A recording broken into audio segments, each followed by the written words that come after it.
Hi there. Today I want to talk all about meetings. Now, if you are a consultant and you're working with your team, they're generally probably remote, not always face to face.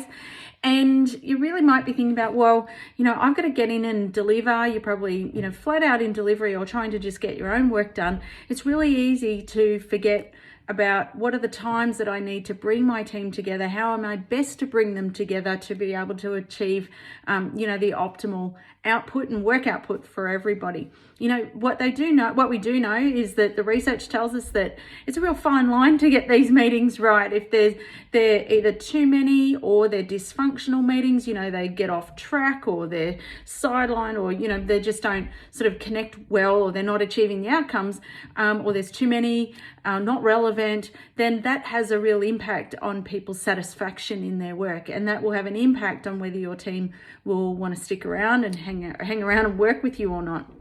So how do you bring people together? I love the Henry Ford quote where he says, working together is success. So you do need to work with your team.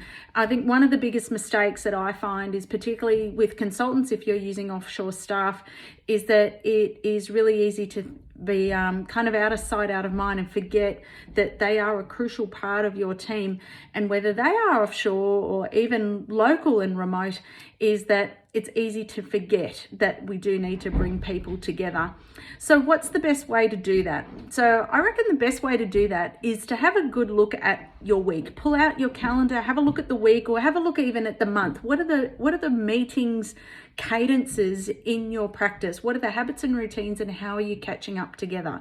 And then secondly is to do then an audit on those meetings. Have a look through them and work out, well, is this meeting actually adding value? What's the purpose of the meeting?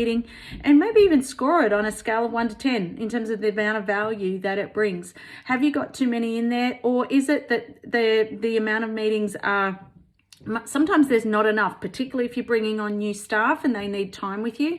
In those first few weeks, maybe everyone needs to meet, or you might need to meet with them every morning for 15 minutes just to kind of help them get going. Or maybe it's, if you look at it, maybe it's the meetings are the wrong time.